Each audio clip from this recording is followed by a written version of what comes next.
नमोस्तु नमोस्तु नमोस्तु।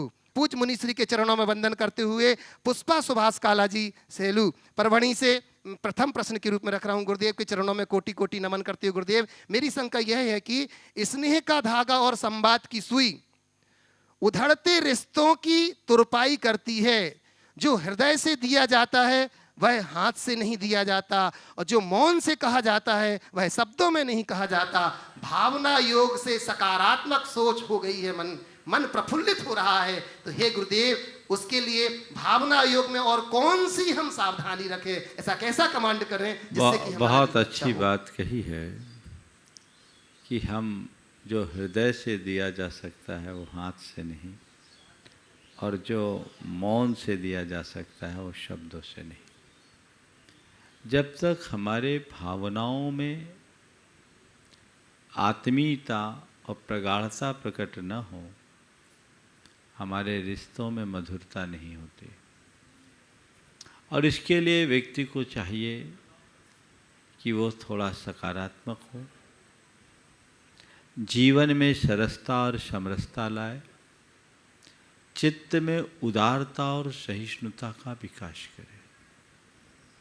आपने पूछा है कि हम भावना योग में ऐसा क्या कमांड दें, तो 2 कमांड मैं देता हूँ जो घर परिवार को एक सूत्र में पिरो करके रखने में बड़ा कारगर बनेगा। पहली बात आप कहिए, मुझे उदारता रखनी है, मैं उदार हूँ। मुझे उदारता रखनी है, मैं उदार हूँ। और दूसरी बात, मुझे सहन करना है, मुझे सहिष्णु बनना है। मुझे सहन करना है, मुझे सहिष्णु बनना है। यदि ये दोनों बातें आपके हृदय में जम गई तो छोटी मोटी बातों को नज़रअंदाज करने में आप समर्थ हो जाएंगे, और फिर आपके जीवन में जो थोड़ी बहुत खींचतान होती है वह सब पूरी हो जाएगी। महाराज श्री प्रोफेसर डॉक्टर अजीत कुमार जी जैन बीना से नमोस्तु निवेदित करते हुए कह रहे हैं कि चरणों में सत्संग नमन।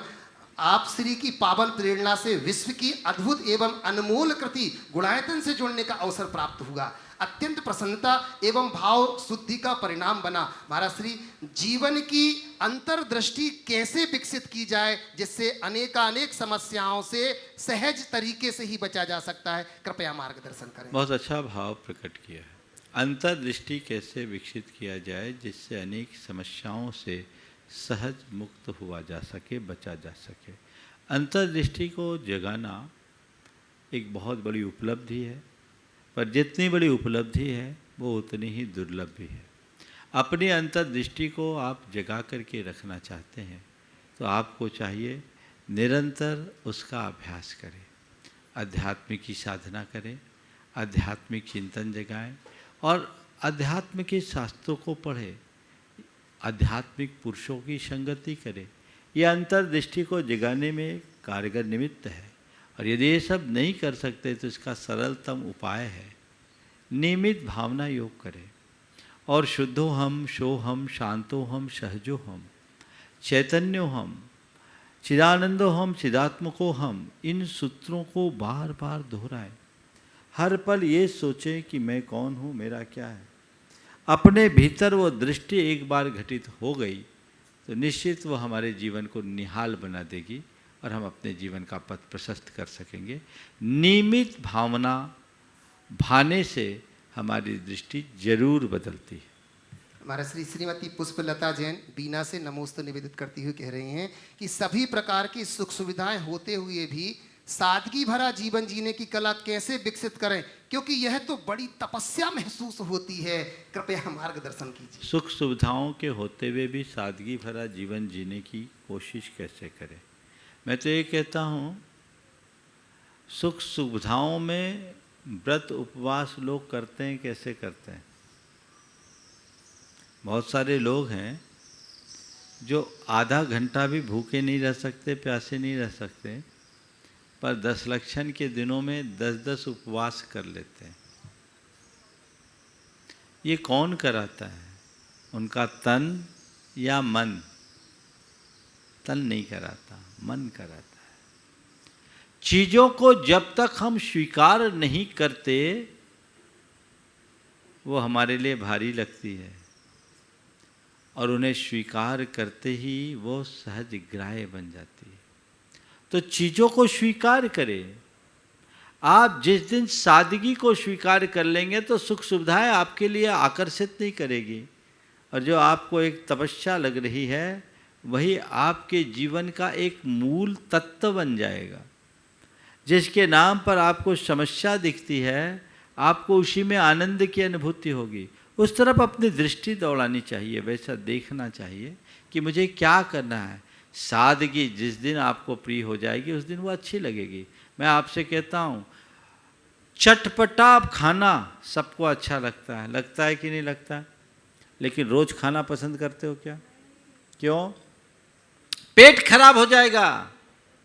सादा भोजन ही अच्छा है। ये समझ होने के कारण अच्छे से अच्छे आपके मनपसंद सामग्री भी हो तो उसको खाने की रुचि नहीं होती। यदि खाने का बहुत मन हो भी गया तो एक आध पीस अनमने भाव से लेकर संतोष कर लेते। लेना नहीं है। क्यों? वो हमारे अनुकूल नहीं है, आपने समझ लिया। और सादगी में, सादे भोजन में ही हमारे लिए सुकून है, वही मेरे लिए हेल्दी है, मन में बैठ गया तो वो आपके लिए रुचिकर हो जाएगा। और जिसको चटर पटर की आदत लगी है वो उन्हें नहीं छोड़ सकता। ये क्या खा लिया, ये तो बीमारों का खाना है बोलेगा, ये हमसे नहीं बनता। तो पहले वो रोटी भी खाएगा और दवाई भी खाएगा।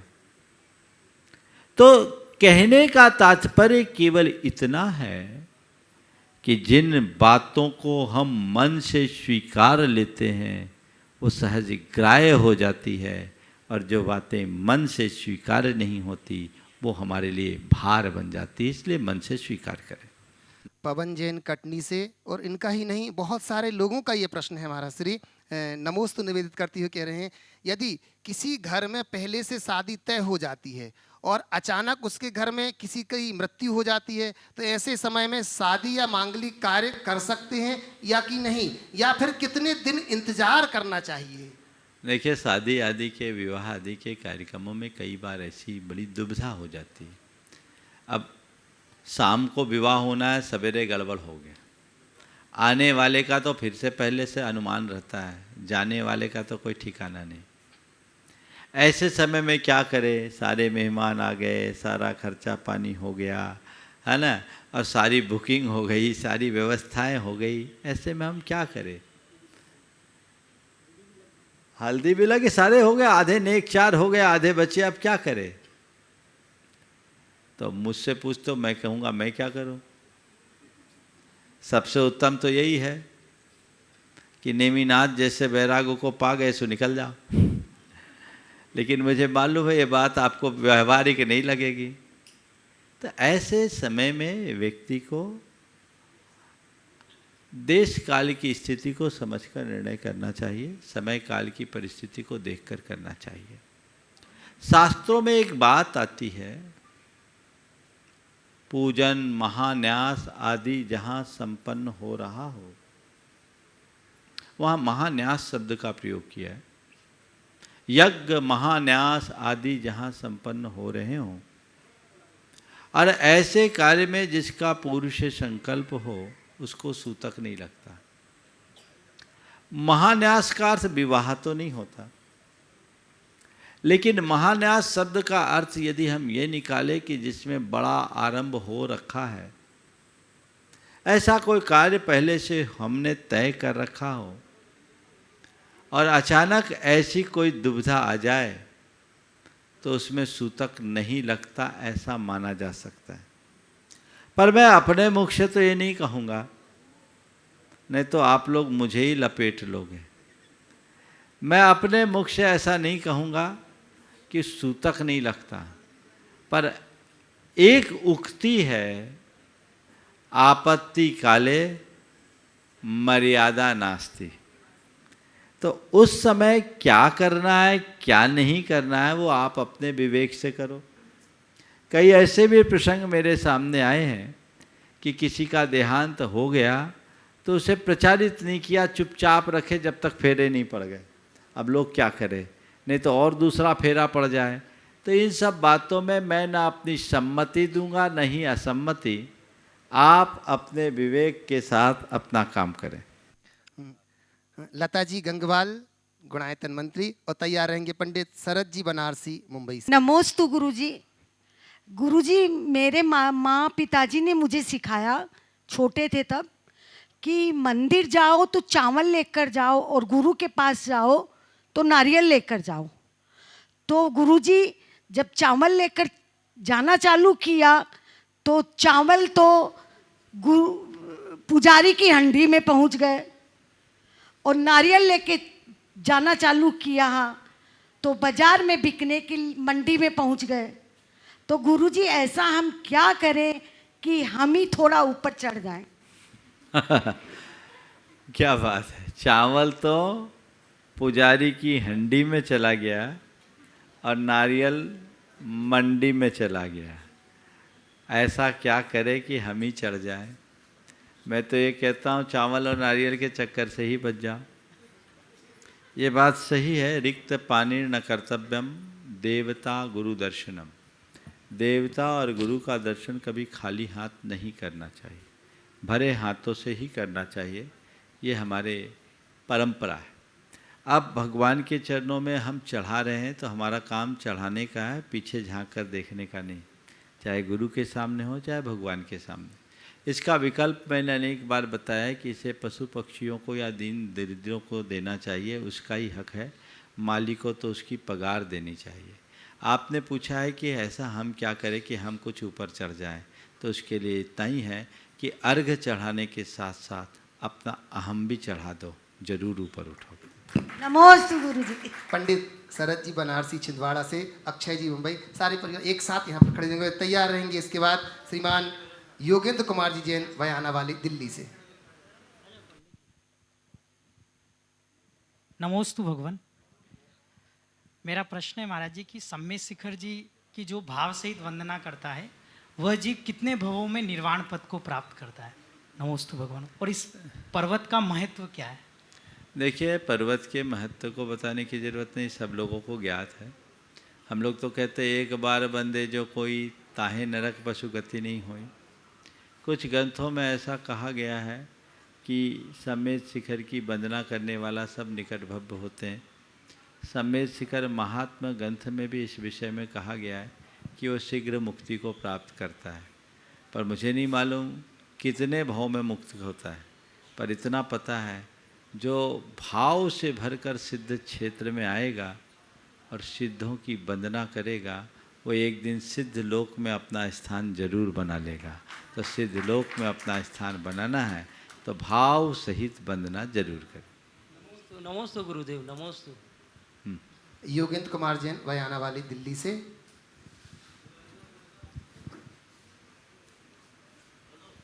महाराज जी नमोस्तु, मन से वचन से काया से। अष्टमी और चतुर्दशी का जैन धर्म में क्या महत्व है, ये हम जानना चाहते हैं। और हम तो जैसे देखते आ रहे हैं, हरी छोड़ देना। ओ देखिए, हाँ जी, ऐसा है, हाँ जी, आज से लगभग 30 वर्ष पूर्व मैंने एक शोध लेख पढ़ा था। वो शोध अमेरिका जैसे शीत कटिबंधीय देशों में सर्दी की बीमारी के बाहुल्य को लेकर हुआ था। उसमें उन्होंने एक बहुत अच्छी बात रेखांकित की कि जैसे इस भूतल पर 2/3 जल भाग और 1/3 थल भाग है, वैसे ही हमारे शरीर में भी 2/3 जल तत्व और 1/3 ठोस तत्व है। जैसे चंद्रमा की कलाओं से समुद्र का जल स्तर प्रभावित होता है, वैसे ही चंद्रमा के कलाओं से हमारे शरीर का जल तत्व भी प्रभावित होता है। उन्होंने एक डायग्राम बनाया और उसमें लिखा था कि अष्टमी, चतुर्दशी, एकादशी, पंचमी और 15 इन तिथियों में हमारे शरीर का जल तत्व उफान पर होता है। तो और दिनों की अपेक्षा इन दिनों यदि हम व्रत उपवास करते हैं तो हमें जल तत्व की कमी का आभास नहीं होता। मतलब हमें साधना करने के लिए तो करना ही है, तो और दिनों की अपेक्षा अष्टमी चतुर्दशी को उपवास आप करो तो आपको गर्मी कम बढ़ेगी। उन्होंने लिखा कि यदि व्यक्ति इन दिनों उपवास करे तो सर्दी की बीमारी से भी बच सकता है। और उन्होंने इस बात को और स्पष्ट किया, इसीलिए भारतीय परंपरा में इन दिनों उपवास होते हैं, और खासकर जैन परंपरा में उपवास नहीं तो एकासन, और एकासन भी नहीं करे तो हरी नहीं खाते, ताकि जल तत्व का कम से कम सेवन हो। तो ये एक दृष्टिकोण वैज्ञानिक है, वैज्ञानिक दृष्टिकोण है, इसे इस रूप में देखा जा सकता है। ऐसे धार्मिक दृष्टि से अष्टमी को अष्टकर्म के नाश का और चतुर्दशी को 14 गुणस्थानों से पार होने का प्रतीक माना जाता है। तो ये संसार से पार उतारने वाली तिथियां हैं, इनका आलम्बन लेकर हम अपने जीवन को अच्छा बना सकते हैं। तो अष्टमी चतुर्दशी जब भी आप करें ऐसे ही पवित्र भावों और विचारों के साथ करें।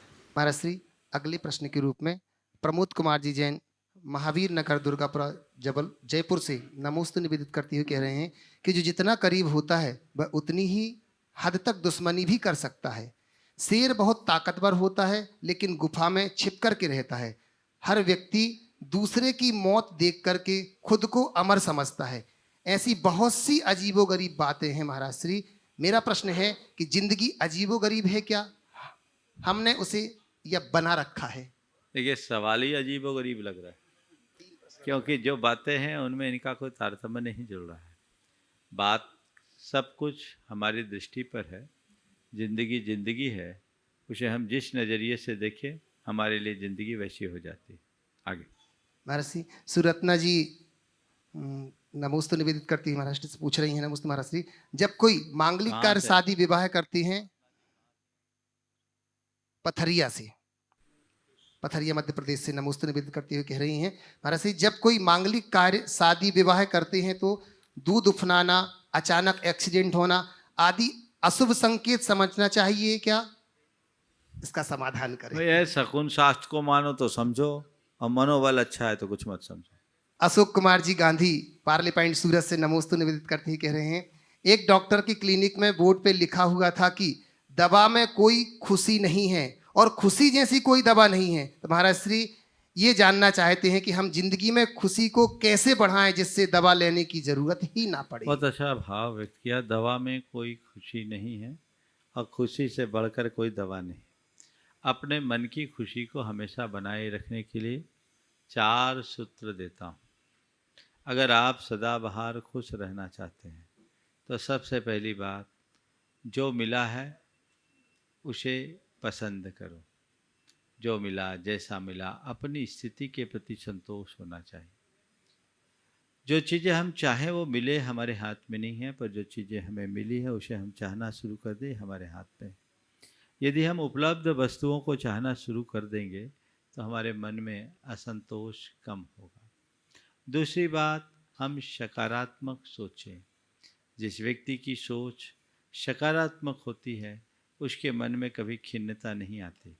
वो हर स्थिति को अपने अनुरूप ढालने में समर्थ हो जाता है और वही उसके जीवन की प्रसन्नता का आधार होता है। दुख में भी सुख खोजने की तरकीब सकारात्मक सोच के बदौलत पाई जा सकती है। इसलिए हर स्थिति में हम सकारात्मक सोचने की कोशिश करें। यदि हमारी सोच सकारात्मक होगी तो निश्चित उसके अच्छे सुपरिणाम घटित होंगे। तीसरी बात, वर्तमान में जीने के आदी बने। अतीत और भविष्य से में न उलझे। जो वर्तमान है उसमें जीने का अभ्यास करें। मनुष्य जब अतीत को पकड़ कर बैठता है या भविष्य की कल्पनाओं में उलझ जाता है तो उसका सुख, उसकी खुशी उससे दूर हो जाती है। यदि उनसे बच करके वो केवल वर्तमान में जीने का आदी और अभ्यासी बन जाए तो उसके साथ ऐसी स्थिति नहीं बनती। और चौथी बात, प्रतिक्रियाएं कम करें, प्रतिक्रियाओं से प्रभावित ना हों। कम से कम प्रतिक्रिया करें और हमारे विरुद्ध कोई कैसी भी प्रतिक्रिया करे हमें उससे प्रभावित ना होना है। यदि ये चारों बातें आप ध्यान में रखेंगे, आपकी खुशी हमेशा आपके साथ होगी।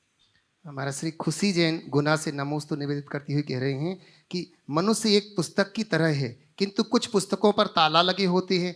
कई बार तो ये ताला बंद पुस्तकें बड़ी काम की होती हैं, परंतु कभी कभी गड़बड़ भी हो जाती है। तो महाराज श्री यह तय कैसे करें कि कौन सी पुस्तक का ताला खोलना चाहिए? पुस्तकों का ताले से क्या संबंध भैया? इसे पूछ रहे हैं। सवाल का तारतम्य तो बने भाई।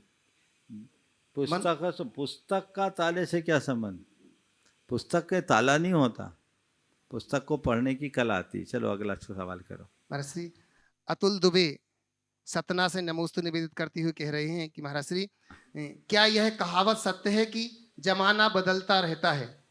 पहले जो लोग घर के अंदर ज्यादा रहते थे उन्हें घर घुस्सू कह करके चढ़ाते थे, लेकिन आज जो घर के अंदर रहते हैं उनकी लोग तारीफ करते हैं।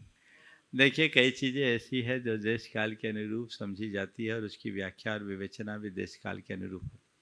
वाकई में व्यक्ति को सामान्य स्थिति में घर में घुस के रहना उचित नहीं है, लेकिन आज के परिवेश में घर में रहना एक अच्छी बात है। नहीं है कि हम क्या कर रहे हैं, सवाल ये है कि किस संदर्भ में कर रहे हैं। तो हर बातें संदर्भ के अनुरूप ही अच्छी लगती है। महाराज श्री रीता जैन गंज बासौदा विदिशा से नमोस्तु निवेदित करती हुई कह रहे हैं कि मैं रोज भावना योग करती हूँ गुरुवर। मैंने अपने आप को आपके प्रवचन से ही संभाला है। मेरे पति का अचानक 5 साल पहले देहांत हो जाने के बाद गुरुवर मैं पहले से ही आपके प्रवचन सुनती थी, फिर बाद में भावना योग चालू हुआ तो मुझे अपने आप को संभालने में आसानी हुई। मेरी 3 बिटियां हैं गुरुवर। मेरा प्रश्न यह है कि कुछ लोग मोबाइल पर भावना योग करते हैं तो कभी कभी स्पीड को बढ़ा देते हैं, तो क्या ऐसा सही है? क्या ऐसा करना ठीक है?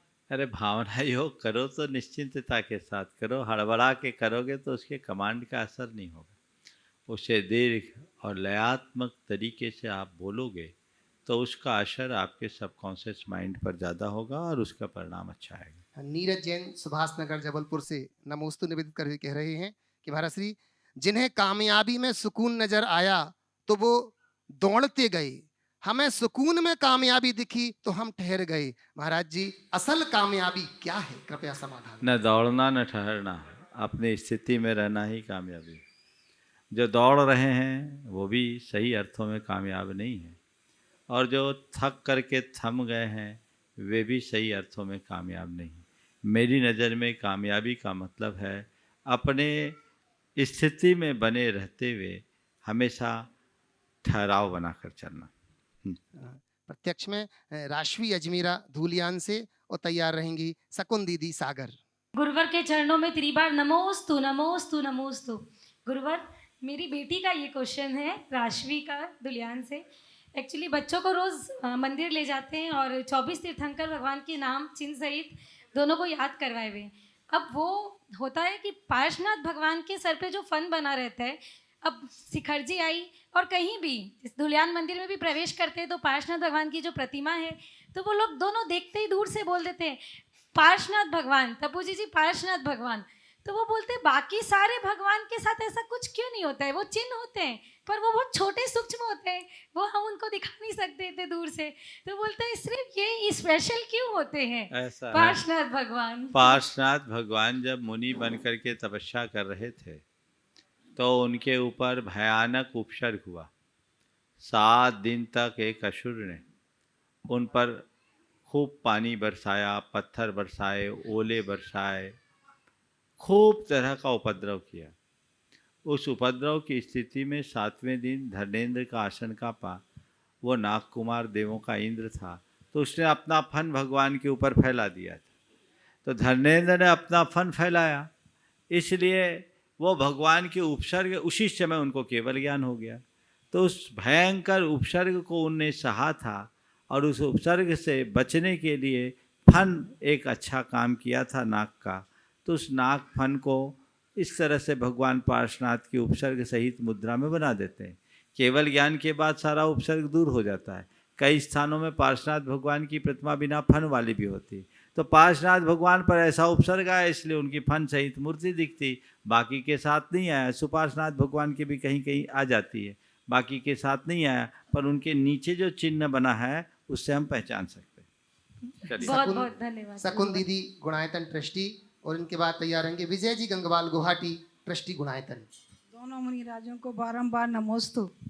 महाराज जी, वर्तमान परिस्थिति में देखा गया कि संघर्षों के समय में कोई किसी का साथ नहीं देता और सफलता के समय बिना निमंत्रण के ही व्यक्ति आ जाता। तो महाराज श्री, जो बिना निमंत्रण के सफलता के समय आ जाए तो उसके साथ कैसा व्यवहार बनाए? जो व्यक्ति संघर्षों में हारता नहीं, मेरी बात सुनो, जो व्यक्ति संघर्षों में हारता नहीं और संघर्षों की स्थिति में भी अपनी दृढ़ता के साथ अपने मार्ग में लगा रहता है, सफलता के समय लोग बिना बुलाए उसके पास आते हैं। एक बात ध्यान रखना, बिना संघर्ष के सफलता नहीं है। यदि तुम्हारी संघर्ष की स्थिति है और उस समय कोई साथ नहीं दे रहा है, मायूस मत हो, ये तो एक स्वभाव है। सब उगते सूरज को प्रणाम करते हैं, ढलते सूरज को कोई नहीं देखता। तो संघर्ष है, उसे एक चुनौती के रूप में देखें और उसे स्वीकार करें और अपनी कुशलता से उसे उपलब्धि में परिवर्तित करें। नमोस्तु। विजय जी गंगवाल गुवाहाटी ट्रस्टी, और तैयार रहेंगी इसके बाद राजकुमार जी काला। नमोस्तु महाराज, मेरे परिवार का दोनों महाराजों को नमोस्तु। नमोस्तु दिगंबर जैन समाज गुवाहाटी का दोनों मुनिराजों को नमोस्तु। नमोस्तु महाराज जी, मेरा प्रश्न यह है कि ज़्यादातर तीर्थंकरों के जन्म कल्याणक और तप कल्याणक एक ही तिथि में क्यों होते हैं? ये इस बात का प्रतीक है, सभी तीर्थंकरों के एक आध अपवाद हो तो नहीं कह सकता, लेकिन सभी तीर्थंकरों के साथ ऐसा हुआ है कि जन्म के दिन ही उन्होंने तप लिया। इसका तात्पर्य मैं यही समझता हूँ कि तप से ही जन्म की सार्थकता है। तो जिस दिन उनने जन्म लिया उसी दिन उन्हें दीक्षा ली। तय कर लो, मनुष्य जीवन पाया है, जब तक तप अंगीकार नहीं करोगे तो जीवन सार्थक नहीं होगा। जीवन को सार्थक और सफल बनाने का इससे अच्छा और कोई मार्ग नहीं है। इससे अच्छा क्या, यही एकमात्र मार्ग है। इसलिए जितना बन सके समय और शक्ति के रहते हुए हमें अपने तप में लगना चाहिए। कहते यावत् स्वस्थो अयम देह यावद मृत्युश्च दूरतः तावद आत्महितम कुर्यात् प्राणांते किम करिष्यसि। जब तक तुम्हारा शरीर स्वस्थ है, जब तक मृत्यु तुम्हारे निकट नहीं है, तब तक तुम्हें आत्महित कर लेना चाहिए। प्राण निकल जाने के बाद क्या करोगे? फिर तुम्हारे पास कुछ भी नहीं रहेगा। इसलिए इससे पहले कि सब कुछ नष्ट हो, हमें अपने जीवन के लक्ष्य के प्रति समर्पित हो जाना चाहिए। नमस्ते। मोहित जी सौगानी कोडरमा झुमरी तलैया से, और इसके बाद ब्रह्मचारी अभय भैया जी हमारे बीच में हैं। नमोस्तु भगवान। भगवान, क्या अच्छे कपड़े और अच्छी शक्ल ही खूबसूरती का पैमाना है या खूबसूरती की से कुछ अलग है?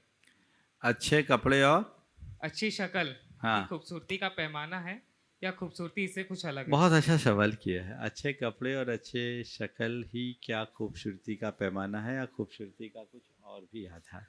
देखिए, अच्छे कपड़े और अच्छी शक्ल हमारे बाहर की खूबसूरती को प्रकट करती है, पर यथार्थ मनुष्य की सोच, उसकी प्रवृत्ति और उसका व्यवहार ही उसकी वास्तविक खूबसूरती है। खूबसूरती का मतलब है आकर्षण।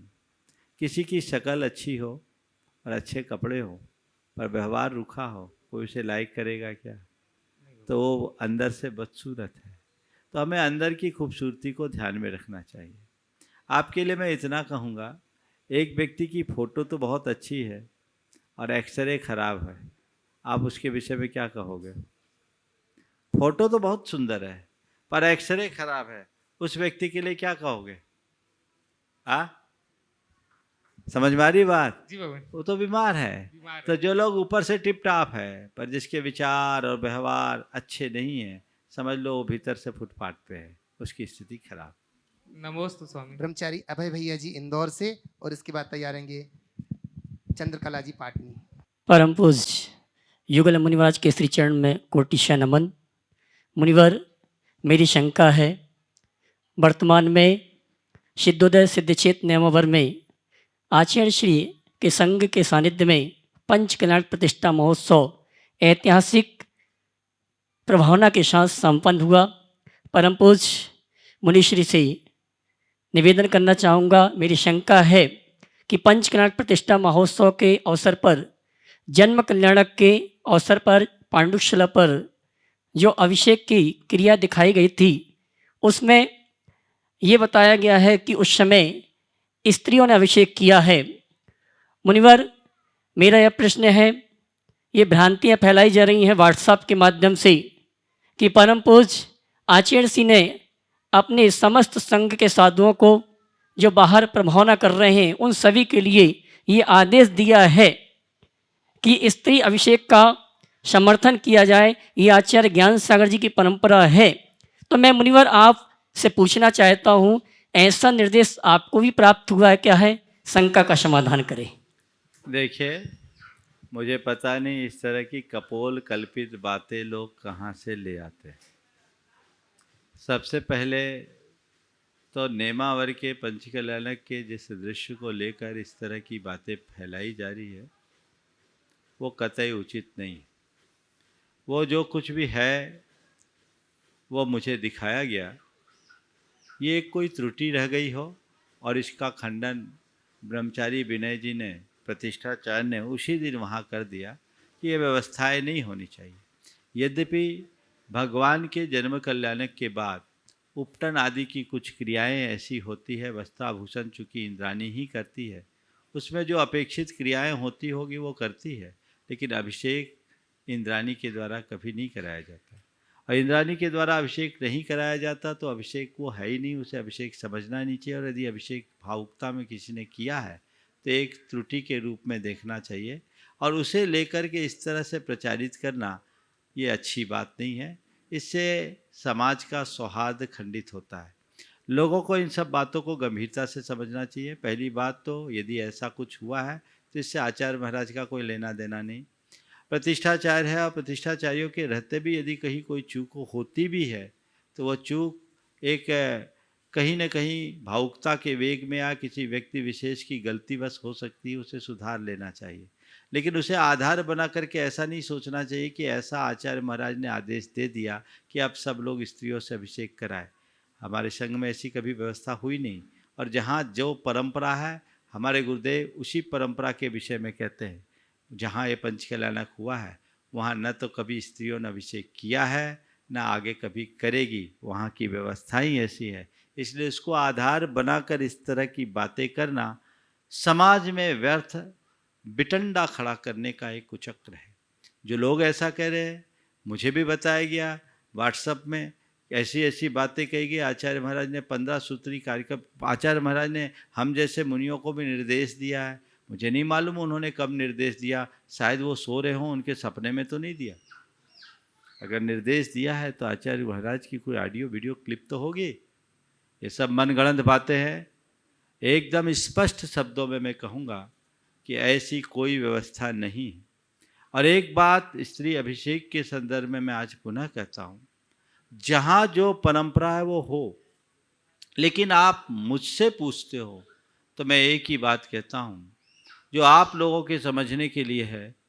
आदि पुराण आचार्य जिनसेन कृत है और एक हरिवंश पुराण आचार्य जिनसेन कृत है। आदि पुराण के कर्ता मूल संघ के आचार्य जिनसेन है और हरिवंश पुराण के कर्ता पुन्नाट संघी, जिसे काष्ठा संघ का उपभेद कहा जाता है, उसके आचार्य जिनसेन है। दोनों आचार्यों ने भगवान ऋषभदेव के जन्माभिषेक का उल्लेख किया और दोनों ने जो कथन किया उस कथन में अंतर दिखता है। आचार्य आदि पुराण के कर्ता आचार्य जिनसेन जब भगवान ऋषभदेव का जन्माभिषेक का वर्णन करते हैं तो वहाँ वो लिखते हैं कि सौधन इंद्र ने और दूसरी ओर से ईशान इंद्र ने भगवान का अभिषेक किया।